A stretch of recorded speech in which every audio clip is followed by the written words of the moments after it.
noite, está começando mais uma edição do programa Agrodebate. Hoje é segunda-feira e também é dia 1º, né? Começamos o mês de setembro começando, dia 1º de setembro, estamos já no ar e a partir de agora 1 hora de debate sobre o agronegócio, aqui no programa que debate o agronegócio, de segunda a sexta-feira para você aqui na tela do canal AgroPlus. Obrigado pela sua companhia.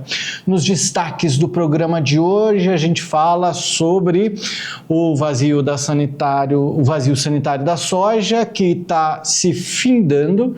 Em algumas regiões do Brasil já acabou e a partir de hoje, dia 1º, o produtor já pode colocar a soja aí no seu terreno e, portanto, a partir de agora, também esse mês de setembro é crucial, principalmente para as principais regiões produtoras do Brasil. Quem ainda não está liberado, quem já está liberado é algumas regiões do Paraná e de São Paulo, mas ao longo da semana e do mês também tem a liberação que acaba o vazio da soja e começa, né, o período de plantio para outras regiões, né, Mato Grosso, Goiás, Brasília, e a gente vai falar também os outros desafios, né, porque não basta essa janela para semeadura da soja estar aberta. O que precisa é o produtor estar de olho também no clima, nas condições, né, de seca ou de chuva, temperatura. A gente vai falar sobre isso e vamos falar sobre previsão do tempo também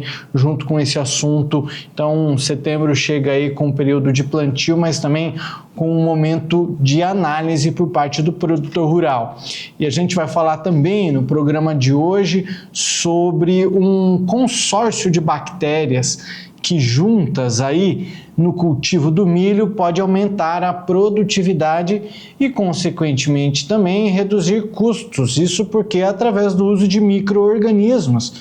Olha que interessante, ao invés de nós usarmos aí um tipo de colocar aqueles nutrientes que a planta precisa, nitrogênio, né, potássio, fósforo, a gente pode fazer como? Através de micro-organismos, ele gerar o nitrogênio que a planta precisa, ele fazer o trabalhinho dele. Você oferece para ele as condições de uma sombrinha, uma plantinha, um alimento, e ele te dá em troca algumas coisas como nitrogênio, por exemplo. E isso é benéfico ao meio ambiente, isso é sustentabilidade.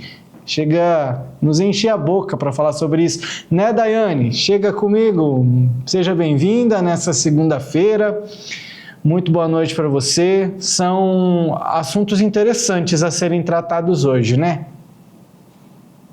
Boa noite, Jassan, boa noite, telespectadores. Hoje o programa está cheio de informação, novidades que trazem, né, muita expectativa, entusiasmo ao produtor que pode contar com novas tecnologias. Isso é sempre bom, né? Quando a gente sabe que estudos e novas possibilidades estão aí no mercado, é sempre bom para o produtor rural e para a sustentabilidade também. A Daiane está falando dessa que é uma pesquisa, né, que acontece, já está numa fase já bem avançada, mas a gente vai entrevistar, vai receber aqui ele que é especialista no manejo sustentável de nutrientes. Tem doutorado, tem pós-doutorado, Fernando Chintati Galindo, lá de São Paulo, da Unesp.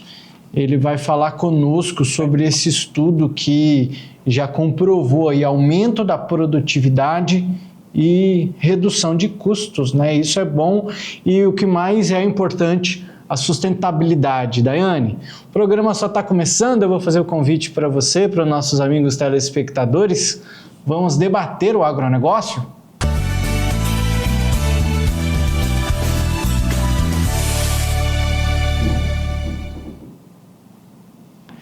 Daiane, vamos começar, já que a gente está falando no início do mês, estamos aí no dia 1º de setembro, uma segunda-feira ainda, a semana iniciando, o mês iniciando no começo da semana, e com isso vem também a expectativa para o plantio da soja, né? O período da semeadura da soja, que em algumas regiões do Paraná, na região 2 do Paraná, que o Paraná tem 3 regiões a serem analisadas ali, região 2 do Paraná Já terminou ontem o período do vazio da soja. Hoje, portanto, o produtor já pode plantar. Na região 1, no estado de São Paulo, já está liberado também. Acabou ontem o vazio da soja. Hoje já está liberado para o plantio. Para outras regiões do Brasil, vamos pegar exemplo do estado de Mato Grosso, o maior produtor de soja do Brasil, o vazio termina agora no dia 6 de setembro, que é no sábado. No sábado termina, portanto, no domingo o produtor já pode iniciar essa semeadura. Mas a gente não pode considerar somente esse período da janela, né, Daiane? Isso porque a planta, ela precisa de água, ela precisa, a não ser aquele produtor que tem o uso de... eu sempre esqueço o nome do... Como é o nome daqui? Tá fechado o áudio. Abre aí para mim, Paulo, fazendo favor. A irrigação, Jason. E a irrigação, o uso de... Esqueci o nome daquele negócio lá. Mas tá bom, é o de menos. Irrigação. O produtor que não tem isso, ele fica dependente de São Pedro. E a gente já está de olho em previsão do tempo, a gente já sabe que esse vai ser um mês de muito calor. Daqui a pouco a gente fala um pouquinho mais de previsão, mas a planta ela precisa, né, Daiane, de água. Então não adianta liberar no momento como esse, se tratando de estado de Mato Grosso, em plena seca, período de estiagem, o produtor colocar a semente lá na área dele, porque ela não vai semear por si. São fatores que precisam ser observados, né? A gente está aqui no estado de Mato Grosso e algumas regiões já começaram a chover, inclusive cidades vizinhas nossas, né? A gente tem enfrentado calores, assim, que são propícios a início de chuva, né? Porém, a gente precisa ter os dois lados, né, da moeda.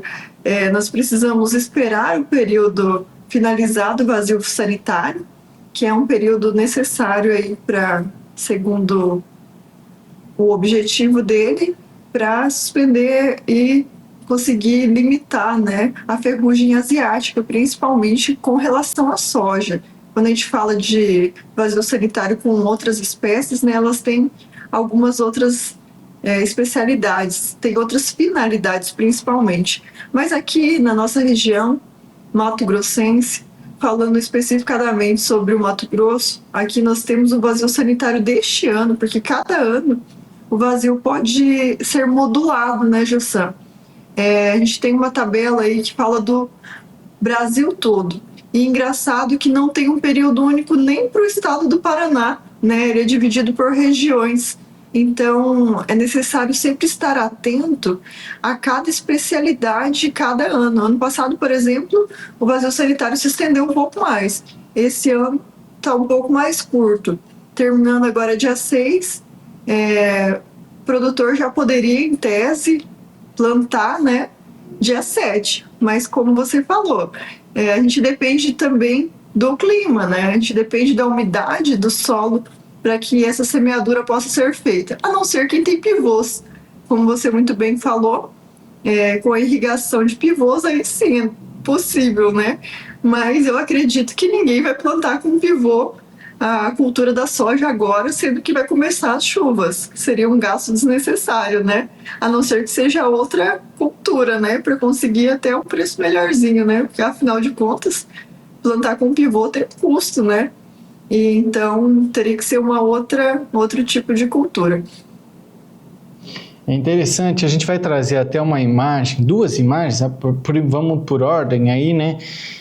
Do Climatempo, que já tem divulgado aí informações a nível nacional em relação ao mês de setembro, e o produtor ele precisa ficar atento a esse tipo de informação.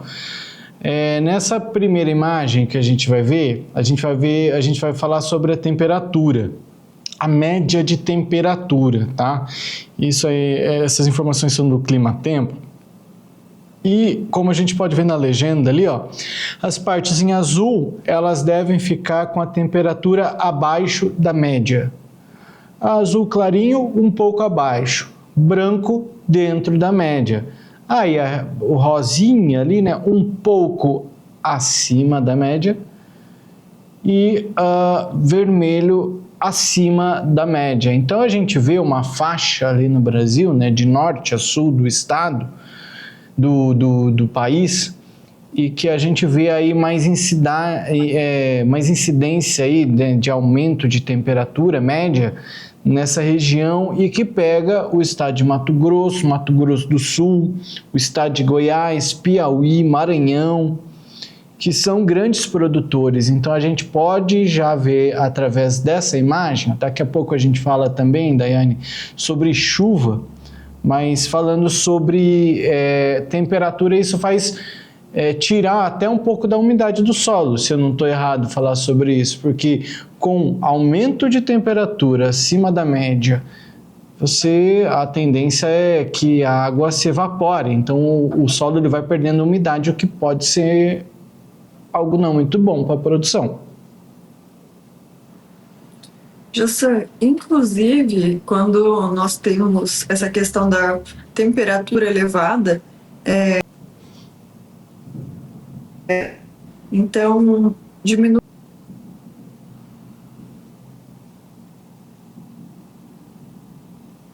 Uma leve travadinha ali na Daiane. fatores. Daiane, desculpa te interromper, Okay. Deu só uma travadinha, agora a gente está te ouvindo, mas deu uma travadinha se você puder. Eu vou retomar a fala, que eu acho interessante a gente ficar atento nessas regiões de que a temperatura está programada para estar acima da temperatura, com uma média aí aproximadamente de 40 graus, que além de, com certeza, retirar a umidade do solo, né, do ar também, a dificuldade de nuvens ficarem nessas regiões. Então, menos propensão de chuva, com certeza, nessas regiões com temperatura elevada. Então, além da diminuição da umidade do ar, do solo, também tem a diminuição da probabilidade de chuvas por causa dessas temperaturas altas, porque as nuvens não ficam nessas regiões que são mais quentes do que a média. Interessante. Vamos falar agora sobre chuva, inclusive. Tem uma outra imagem também divulgada pelo Climatempo e que também fala de média, e aí a gente já vê uma faixa de leste a oeste no Brasil. A faixa verde quer dizer que vai ter um pouquinho mais, a chuva ela vai estar um pouco acima da média nessas regiões onde está em verde. O que está em branco vai estar dentro da média, e o que está no rosinha ali é um pouco abaixo da média. Nude. Hã? O nude, né? O nude. Eu ia falar até laranja, não sei, mas o pessoal de casa entendeu, porque são cores muito distintas, mas deu para entender. Mas aí a gente vê, e aí eu vejo como um benefício, até porque a gente já está vendo chuva ali, ó, no estado da Bahia, um pouco acima da média, mas a gente está falando de um pouco acima da média, não muito acima da média. Claro que a gente não sabe ainda muito certo, e segundo o Climatempo, essas chuvas elas devem acontecer em meados do final, meados da segunda parte de setembro, então, da segunda quinzena. Então, a gente pode, ali, ó, do dia 20 em diante, vamos considerar, por ali assim, a chuva um pouco acima da média. Agora, se for muito acima da média, aí, dependendo da chuva, atrapalha. Mas, nesse caso, parece que vai ser vai levar o produtor a semear mais para o final do mês. O que você acha? Jussan, tenho algumas outras previsões que eu tenho acompanhado de que esse ano choveria um pouco mais cedo aqui no estado de Mato Grosso, pelo menos. Então já tem alguns produtores que estão com o pé no acelerador das plantadeiras, literalmente, só esperando a chuva cair, terminando esse vazio sanitário, já vai estar plantando, com certeza, esperando ali uma média, né, de primeiro primeiras chuvas dar uma estabilizada, já estão plantando. Então, a expectativa desse ano, para mim, é até o final da primeira quinzena já estar chovendo uma quantidade até considerável para o plantio começar no estado de Mato Grosso, pelo menos. É interessante. A gente segue acompanhando, vamos acompanhando essas informações, o início, né, da semeadura da soja. Claro que cada estado com as suas limitações por conta, né, além da legislação, por causa do período do vazio, mas também por conta do fator clima. A gente segue de olho e a gente vai acompanhando, né, essa semeadura e os números ao longo aí da semeadura por completa. A gente vai acompanhando nas principais regiões produtoras, principalmente da soja. E estamos de olho aí, então, portanto, final de semana já deve ter produtor que pode colocar a plantadeira aí na sua lavoura. Tem regiões, Mato Grosso do Sul, o vazio da soja acaba dia 15 de setembro, então dia 16 ele pode plantar. E se a chuva ela colaborar nesse período, pelo que a gente está vendo, Mato Grosso do Sul vai ter um pouco abaixo da média de chuva, segundo o Climatempo, deve dificultar um pouco o trabalho ali para o produtor sul-mato-grossense. Mas a gente vai seguir acompanhando, porque esse será um mês crucial para os produtores de soja Brasil afora. Daiane, vamos fazer uma breve pausa e daqui a pouquinho a gente vai voltar com uma entrevista. Daqui a pouco eu te chamo de novo, então. Bom, no nosso próximo bloco a gente volta com uma entrevista. A gente vai conversar com o professor Fernando Chintati Galindo, que é especialista aí na área de manejo sustentável de nutrientes. Ele vai nos dar uma aula sobre um estudo que ele é responsável, inclusive, que fez com que se descobrisse e colocasse na prática micro-organismos que substituem o uso aí de nitrogênio, potássio e fósforo, já que eles podem fazer esse trabalho ao invés do produtor fazer essa aplicação. É sustentabilidade o nome disso. A gente vai falar sobre isso já já. O nosso intervalo é rápido e voltamos com essa entrevista que você não pode perder, vai ter muita informação. Não sai daí que a gente volta já.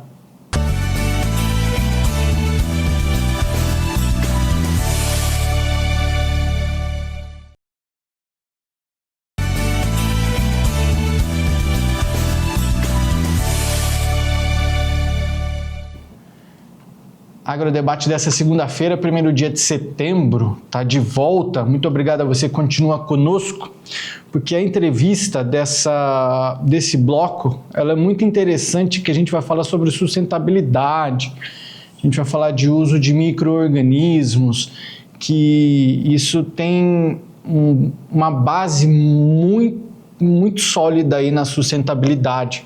Por isso que a gente vai conversar com alguém que, além de ser especialista nesse assunto, conduz uma pesquisa sobre esse assunto. A gente vai falar sobre o aumento da produtividade de outras cultivares, mas agora especificamente do milho, já que o consórcio de bactérias, duas bactérias aí, um estudo que está sendo conduzido, né, ele mostra que duas bactérias em diferentes condições ou sendo usadas junto, elas conseguem aumentar o nitrogênio que é necessário dentro da planta, isso sem fazer a adição comum, né, que a gente está acostumado a ver, que isso já existe já há algumas décadas, já é usado o método tradicional, mas agora, graças à ciência, né, à pesquisa, a gente tem visto aí o desenvolvimento de novas possibilidades que nos trazem mais sustentabilidade. Esse é o termo melhor, né, Daiane Kirnev? Chega aqui comigo, porque esse termo cada vez mais tem sido utilizado. A gente já falou muito aqui sobre os adubos, né, os fertilizantes biológicos, e agora a gente vê também um método da gente trazer nitrogênio para a planta através de micro-organismos, bactérias. Exatamente, Jansan. boa noite, né? Primeiramente, boa noite a você, boa noite a vocês telespectadores. Jossan, é interessante essa pesquisa no sentido de que o nosso fertilizante principal, ele é o nitrogênio, né? Então, nesse aspecto, a gente vê que muitas vezes a composição química nem sempre é capaz de ser suficiente, né? Então, às vezes, as pessoas, os produtores acabam colocando em quantidades maiores, muitas vezes, para conseguir uma rentabilidade, uma utilização melhor dessa nitrogenação. E é isso que esse trabalho vem falando, né? Que ele pretende melhorar a quantidade de utilização de nitrogênio nas plantas de uma forma que seja sustentável, utilizando bactérias, né, e elementos da própria natureza. A gente vem falando bastante disso ultimamente, tem sido investido em tecnologia e principalmente em pesquisas, né, para que a produtividade seja melhor e de forma mais sustentável. Esse estudo está acontecendo no campus da Unesp, em Dracena, né? E pesquisadores têm investigado o uso desses micro-organismos que pode aumentar, às vezes se igualar e até aumentar a produção no milho, sem perder. Tem avanço aí na microbiologia do solo e o Brasil acaba se tornando uma referência mundial. Então a gente recebe agora no programa ele que é o responsável por esse estudo, é o Fernando Chintati Galindo. Fernando, seja muito bem-vindo, muito obrigado por ter aceitado o nosso convite. Você que é um pesquisador dessa área e está trazendo, não sei se trata de uma novidade que a gente está falando ou a gente já viu isso, porque o estudo de que há necessidade do nitrogênio, isso a gente já sabe, não é novidade. Agora, a utilização de micro-organismos, isso eleva também o Brasil a outro nível. É uma novidade para a gente? Seja muito bem-vindo. Boa noite.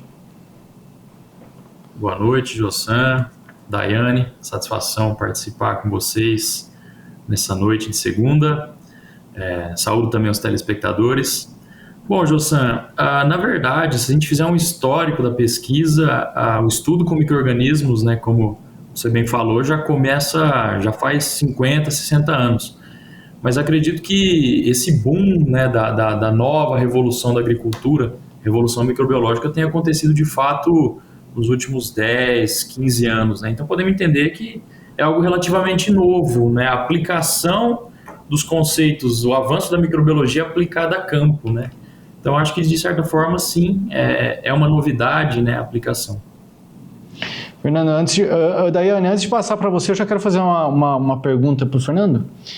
Ele que é doutor também, né, na área, é professor na Faculdade de Ciências Agrárias lá da Unesp, né, Fernando? Então, a minha pergunta que eu queria fazer para você é a seguinte: portanto, a gente sabe que precisa do nitrogênio. O NPK é aquela tríplice, né, que é necessária, aí, basicamente, que é o fósforo, o potássio e o nitrogênio, mas vocês estão descobrindo uma maneira de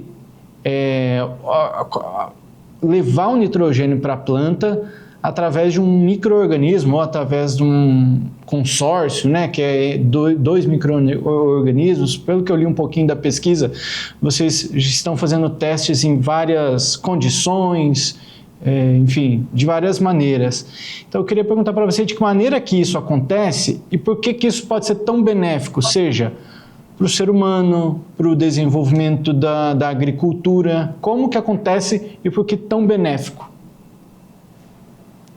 Olha, Jossan, eu penso que o grande benefício foi porque a gente começou a entender como utilizar soluções baseadas na natureza, ou seja, algo que já existe na natureza, em prol da agricultura.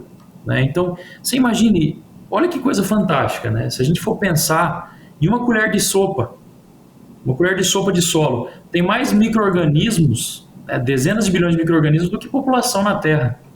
Você imagina uma coisa dessa? Então a gente aprendeu a olhar de maneira diferente. Opa, esses micro-organismos aí, será que não tem uns bichinhos, vamos chamar assim, né, de uma maneira mais simplista, será que não tem nenhum bichinho que consegue promover crescimento das plantas? Descobrimos que sim. Opa, legal, vamos pegar isso, vamos isolar, criar um produto e aplicar para ver os benefícios. Então hoje o que a gente tem feito é trabalhar com inoculantes, que são esses produtos derivados de micro-organismos selecionados, específicos, cada qual com a sua função. Então especificamente a nossa área de atuação é com a redução de fertilizantes. Vamos otimizar o manejo de produção em relação ao manejo de nutrientes. No caso especificamente, o grande benefício, né, ele não reside tão exclusivamente na questão financeira, né? Eu acho que quando a gente fala de sustentabilidade, que é a palavra da moda, né, Jossan? Sustentabilidade, agricultura sustentável, nós precisamos entender que é um pilar, é um tripé, né? É um tripé, vamos imaginar que é um banco de 3 pernas, né? Quais são as pernas da agricultura sustentável, né? Primeiro, meio ambiente. Nós temos que utilizar tecnologias que poluam o menos possível o ambiente. Pensar em conservação. Segundo, social, né? Dar oportunidades ao agricultor, né, do produtor, gerar recursos financeiros, dar oportunidade de famílias, da sua família, de outras famílias, ao estudo, à melhoria da qualidade de vida, né? E o terceiro pilar é o quê? Economicamente viável, né? O produtor rural não vive de sacerdócio, né? A gente sempre brinca, precisa ganhar dinheiro, né? Ele vive disso, né? A agricultura é muito bonita, maravilhosa, a prática da agricultura é formidável, mas se não for lucrativa também não consegue se manter. Então sustentabilidade é isso, é o tripé: economicamente viável, ambientalmente correto, socialmente justo. Então nesse sentido, a utilização dos micro-organismos vem ganhando destaque, porque ela se insere justamente nesse pilar, nesse tripé, né? Então a gente tem uma tecnologia, uma solução baseada na natureza, de fácil elaboração, vamos pensar assim, né? Nós temos uma tecnologia de baixo custo. Baixo custo quanto? Você pode me perguntar. Vai depender do micro-organismo, né? Mas o principal micro-organismo que a gente trabalha, que chama Zospirillum, nós estamos falando de um custo de R$10 por hectare, Jossan, 10 a 20 reais por hectare. Isso é muito pouco, é muito barato, né? Então, só para fazer um paralelo, né? Eu gosto sempre de falar valores, né? Vamos fazer um paralelo aqui para a gente entender.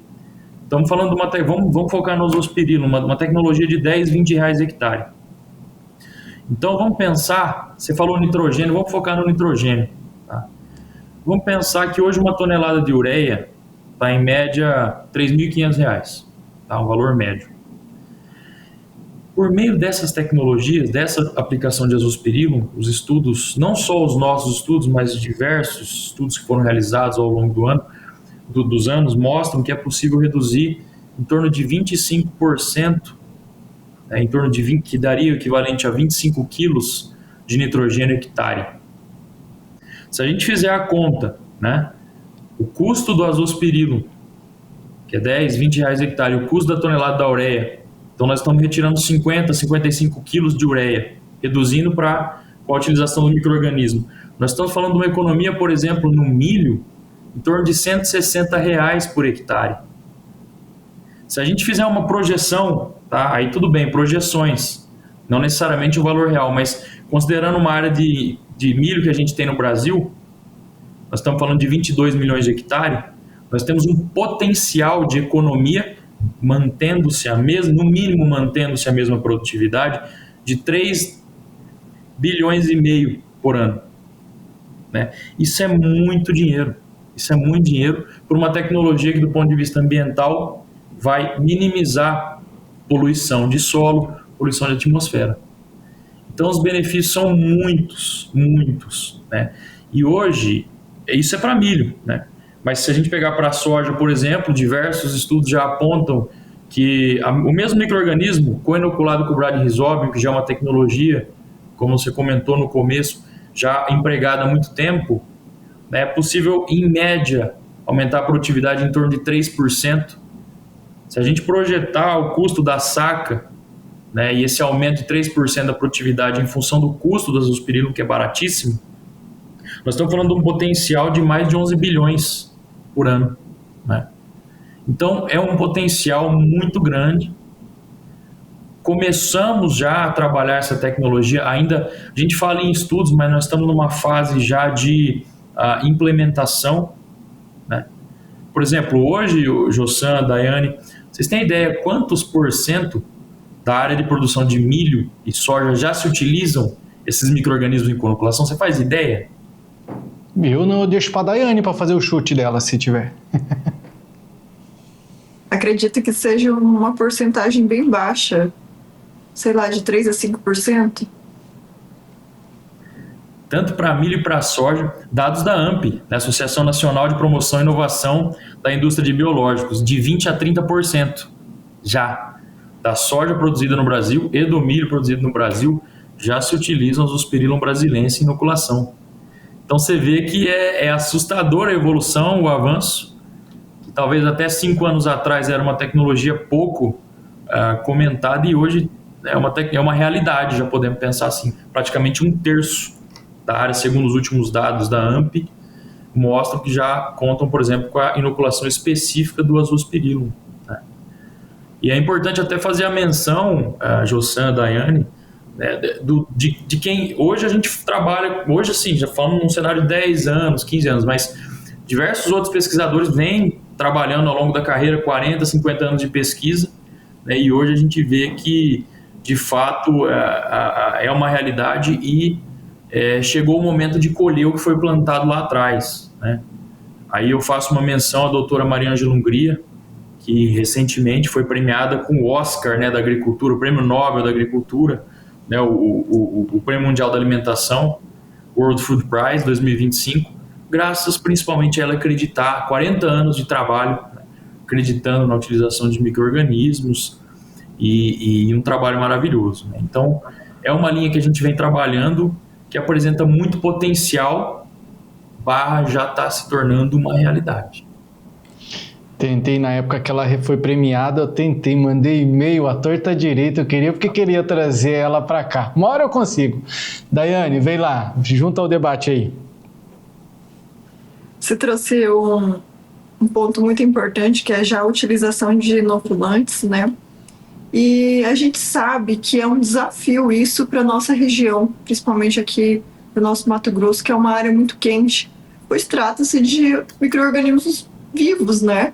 E como que seria a aplicabilidade da sua pesquisa na prática mesmo, com essa questão de altas temperaturas que estão projetadas aí para o Mato Grosso ter temperaturas muito acima da média dos outros anos. Esse ano, inclusive, primeira quinzena de setembro está programado até 40 graus. Isso também pode influenciar diretamente, afinal de contas, são micro-organismos vivos, né?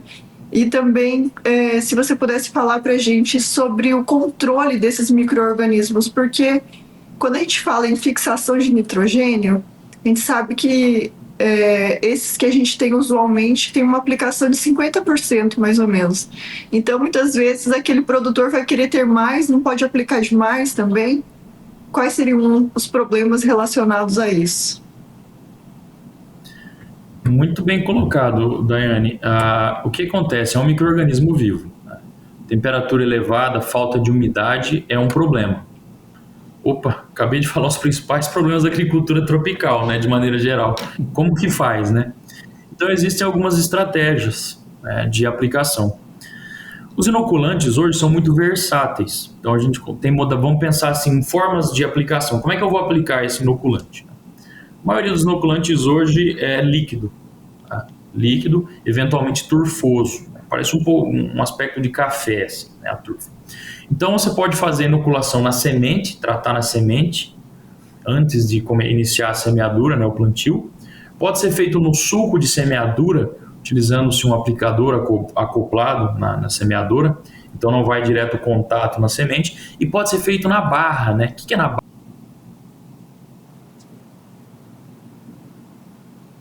Pequeno probleminha aí, né? Deu uma travadinha, a gente já vai garantir que o Fernando volte conosco aí para a gente poder ouvir, Daiane, porque sua colocação foi muito boa, né?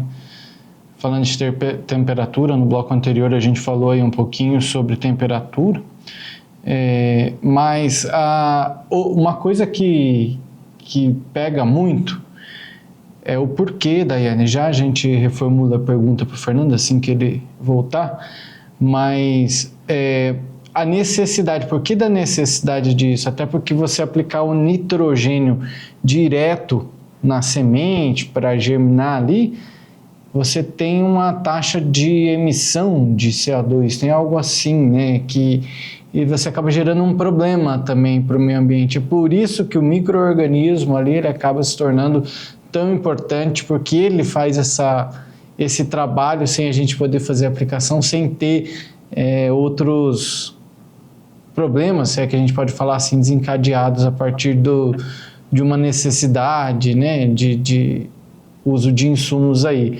Mas que é um estudo interessante, né, Daiane? Com certeza, Jussan, sempre que a gente tem questões que podem melhorar e garantir até uma economia e mais rentabilidade, né, é sempre muito interessante. Do ponto de vista sustentável também, existe dentro dessa pesquisa já há fatos que comprovam que ele é muito efetivo. Então, nós acabamos travando bem na parte que você estava falando sobre as barras, passar por barra. Das modalidades de aplicação, né? Então, é possível trabalhar as formas de aplicação pensando no operacional, né? O que seria mais fácil para se aplicar, mas a maneira que se a gente aplica inoculante vai afetar a viabilidade. Os micro-organismos, eles são principalmente, a maioria dos principais micro-organismos que a gente trabalha, eles atuam na região que a gente chama de rizosfera. Rizosfera vem de raiz. Então ele tem que estar próximo da raiz, próximo da semente, né? E em início de desenvolvimento. Quando eu faço a inoculação na semente, eu trabalho doses menores de inoculante, que ele já vai estar mais próximo ali do alvo, né? Vamos pensar assim, no início do desenvolvimento da semente.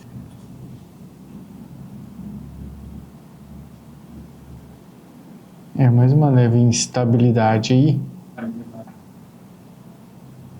Deixa eu ver se já se resolve. Mas é interessante, Daiane. Sabe qual que é a minha curiosidade? A minha próxima pergunta que eu quero fazer, eu vou esperar ele terminar de responder a sua, né?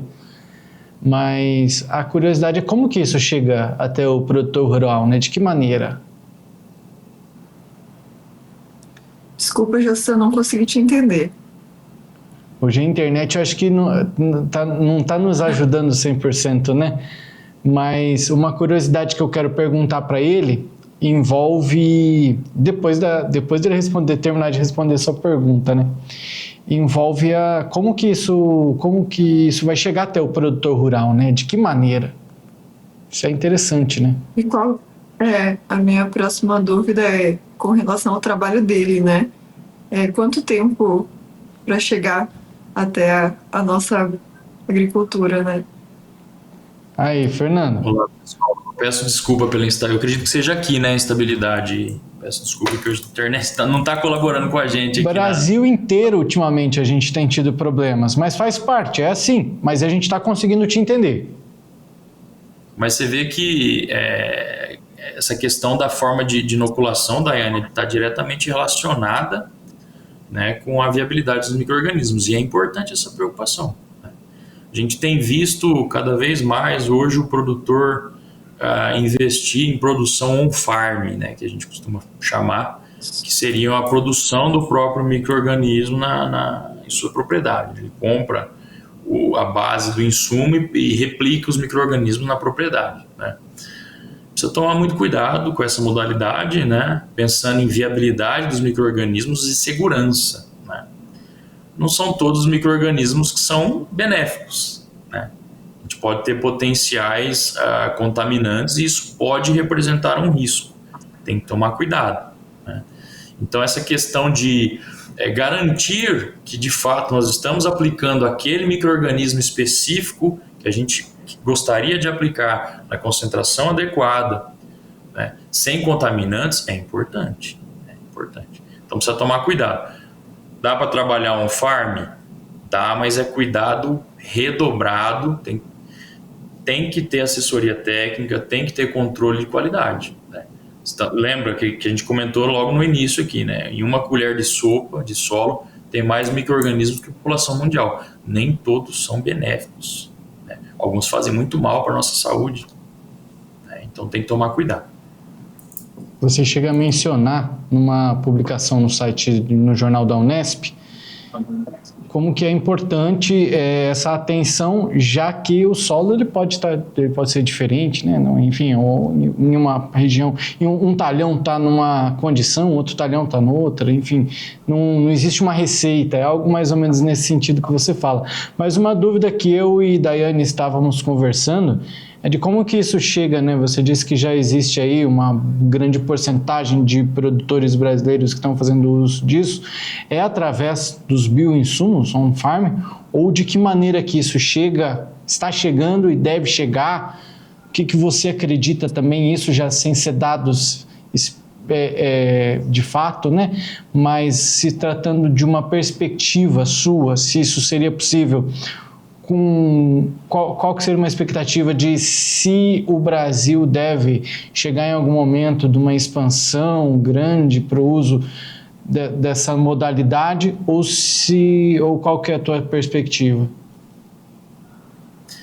Olha, eu acho que hoje o on-farm ele cresce, mas ainda não é o principal modelo, né, de aquisição de inoculantes, né, não é o principal, mas ele cresce, principalmente dado a característica da nossa agricultura, né, concentrada em propriedades grandes, né, que a janela... Mais uma leve instabilidadezinha, e aí a gente vai resolver, e essa vai ser, eu acho que a última resposta dele, né, Daiane? Porque a gente combinou com ele também, ele tem um outro compromisso, a gente é grato para ele, vamos esperar aí, a gente vai conseguir finalizar essa entrevista junto a ele, mas é um tempo dedicado a nós que nós temos que agradecer, Daiane, porque um pesquisador de uma importância desse tamanho fazendo presença por aqui.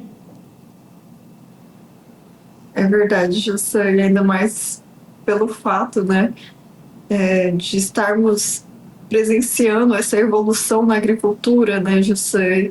São tempos assim que a gente já tem acesso ao que vai acontecer no futuro da agricultura, né? É algo que deixa assim expectativa e entusiasmo até nos produtores, né? Que podem contar aí com uma nova tecnologia que está sendo estudada.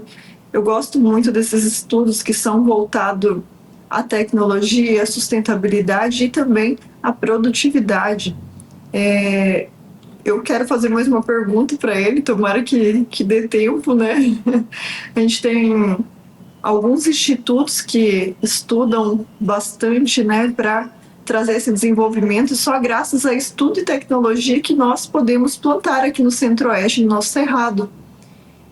Grande parte disso tem os estudos da Embrapa, né, que sempre está fazendo testes e melhorias, implantando aí desenvolvimento em sementes e insumos para que fosse possível a agricultura hoje quase em todo o Brasil, né? Eu acho que só não se planta em pedra ultimamente, né, Jossam? Mas o resto a gente dá um jeitinho.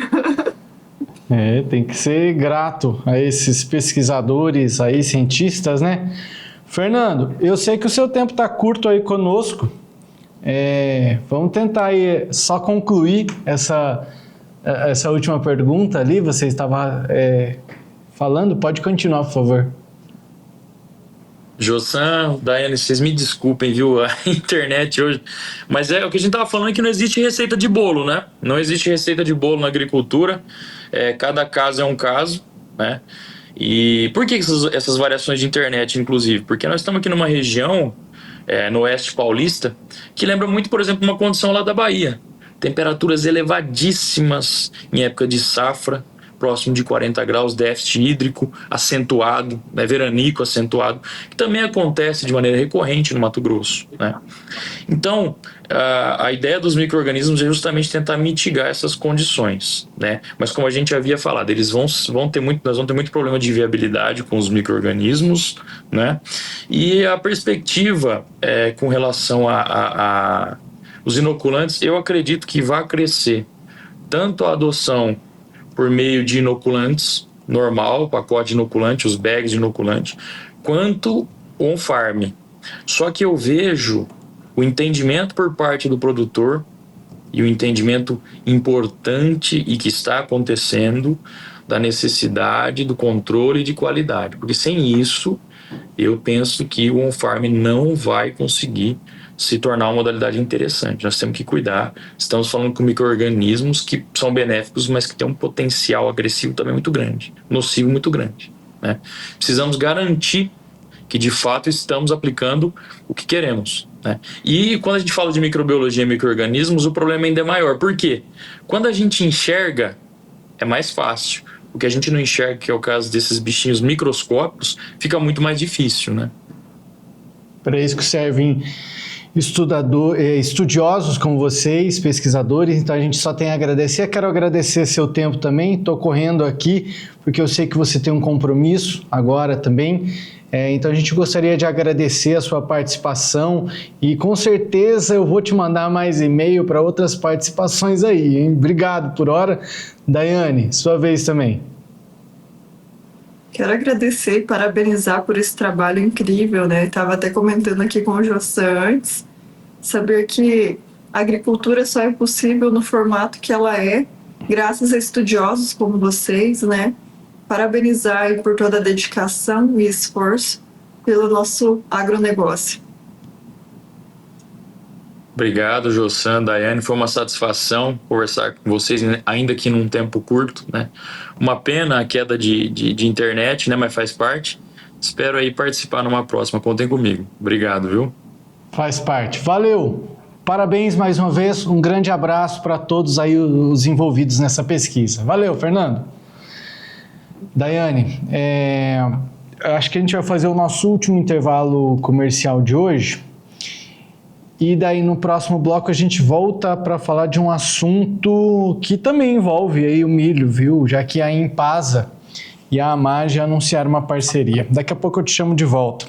O assunto do próximo bloco é essa, se é que a gente pode chamar, uma parceria, claro, entre Impasa e a AMAGGI, que anunciaram que deve investir em torno de 7 bilhões e 500 milhões de reais em 3 municípios do estado de Mato Grosso. Isso deve ajudar muito também o produtor de milho.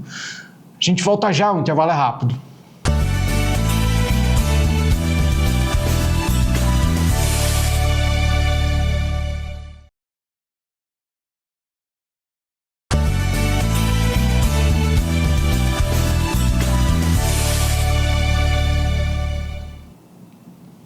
Último bloco, estamos de volta. Obrigado a você que continua conosco, você que chega agora.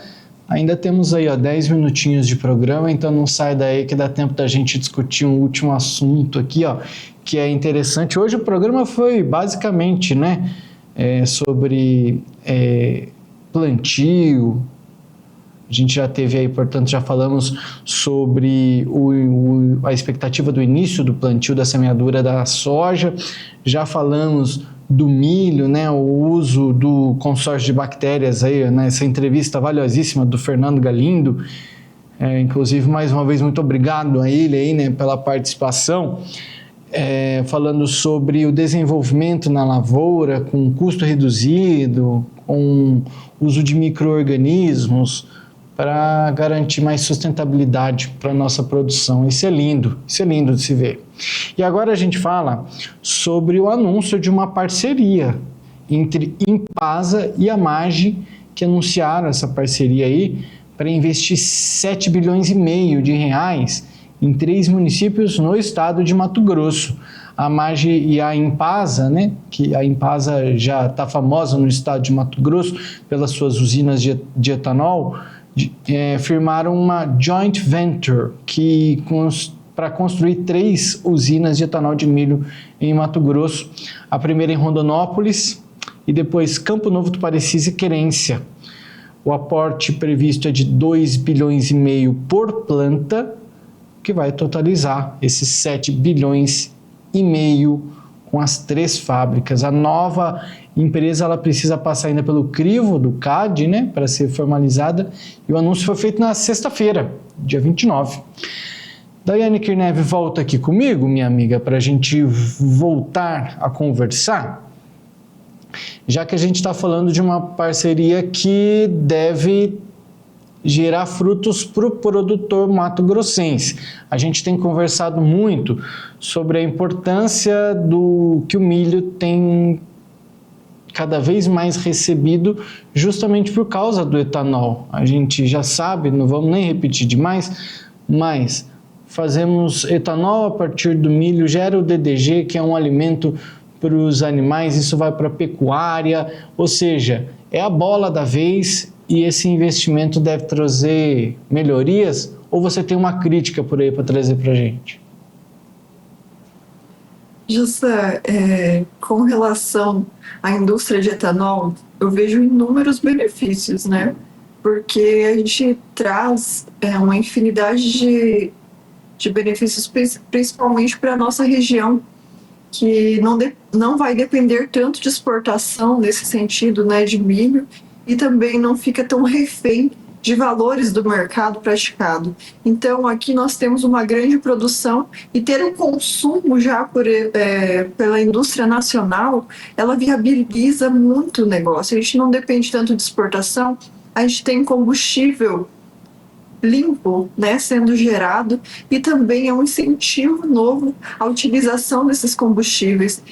Falávamos até alguns dias atrás, né, sobre as escolhas de carros, de veículos que utilizam combustível como o etanol, como ele polui menos, e daqui a pouco vai ser o combustível do momento, né? A gente já está vendo um crescimento muito grande e o interesse dessas indústrias em trazer elas para o Mato Grosso. A gente tem várias cidades mato-grossenses que já estão recebendo indústrias de etanol. Por quê? Porque aqui nós temos a logística próxima, né? As lavouras que têm o produto, temos a quantidade de produto suficiente para abastecer essas indústrias. Então, é um fator de dois lados, né? Que a gente tem o produto e tem quem recebe. Então, isso viabiliza demais, Jossan. A gente não fica dependendo também da logística, que muitas vezes fica muito caro, muito custoso. A gente já teve milho aí em patamares baixíssimos, né? 20 e poucos reais, 13 reais. Então, eu acho que é um momento que até o produtor pode pensar em ter uma lucratividade maior com o milho, né? Que era sempre considerado safrinha, porque tinha até esse nome até meio pejorativo, né? Porque não significava uma safra, porque ele não tinha rentabilidade praticamente, né? Agora, quem sabe, com bastante consumidores, né? Demanda de oferta de mercado, aí a gente pode ter, quem sabe, preços até mais interessantes para o produtor rural para ter uma rentabilidade. E a gente vê também que essas regiões que vão ser construídas, essas indústrias, que vai ser em Rondonópolis, nas proximidades, inclusive, da Rumo, né, Jossan, para ter uma logística mais adequada desses produtos. Então, vai facilitar e vai desenvolver muito aquela região, gerando empregos, gerando renda. Também esses impostos acabam ficando naquela região, naquelas cidades, né? Então, vai desenvolver bastante a região de Rondonópolis ali, e eu acredito que seja um bom negócio. A Impasa já é o maior produtor de etanol no Brasil inteiro. O que me preocupa um pouco a empresa que está sendo ligada, né? Que não tenha uma moratória nova, né? Com relação ao milho, mas no que depender das indústrias, são novos mercados, né? E toda a concorrência é muito bem-vinda, porque ela acaba gerando novas oportunidades também para o produtor rural ter mais opções a quem vender seus produtos.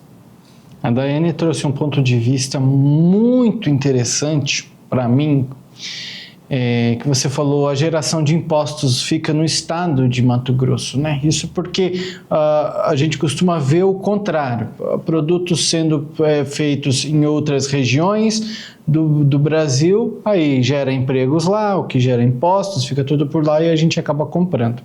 Então agora a gente está fazendo a logística inversa, isso porque em Rondonópolis a gente tem o Porto Seco, né? Ou ali o terminal logístico ferroviário da Rumo e inclusive, Daiane, a fábrica lá em Rondonópolis deve ser ali na região da Rumo.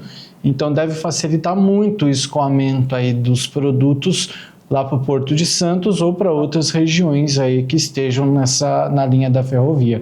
Mas é uma notícia muito boa, são geração de empregos, cada uma dessas plantas deve gerar aproximadamente 2.000 empregos, então só para já fazer um cálculo assim, a gente está falando de 6.000 novas vagas de empregos que serão geradas através da criação dessas 3 indústrias. Começando, claro, por Rondonópolis, e inicialmente não se começa com todas as vagas, começa com cerca de 300 na fase de operação, e assim vai crescendo. Mas a gente está vendo um desenvolvimento que é importante, traz benefícios para um estado. É uma iniciativa louvável, né, Daiane? É sim, Jossan. Trazer a industrialização para o nosso estado é algo necessário, porque quando a gente vende só matéria-prima, a gente fica com poucos recursos e rentabilidade muitas vezes, né? Nosso produto é vendido a preços mais baixos e acabamos ficando refém muitas vezes de comércios externos, de política internacional. Se existe alguma guerra, alguma coisa, muitas vezes somos prejudicados. Dessa forma, a gente não tem essa volatilidade, né, de mercado internacional para o nosso produto. Então, acaba o que já tem segurado, inclusive, os preços, muitas vezes, do milho, é o mercado interno, que tem uma demanda grande, suficiente para grande parte dessa mercadoria. Eu acho louvável que a industrialização ocorra e para que traga também desenvolvimento para o nosso estado. Muito bem, Daiane. Infelizmente o programa de hoje acabou, nosso tempo já deu. Só dá tempo de dar um tchau aí. Obrigado mais uma vez pela sua participação por aqui. Eu que agradeço, Jossan. Obrigada aí pela oportunidade de fazer parte aqui do Agrodebate. Obrigado você, telespectador, que nos assiste, e até uma próxima. Um beijo para a Lavínia e um beijo para o Pietro. Achei que ia esquecer, já ia lembrar. Valeu! Tchau, Daiane, um abraço. Até amanhã. A você, telespectador, obrigado pela companhia. Uma ótima noite para você e até amanhã.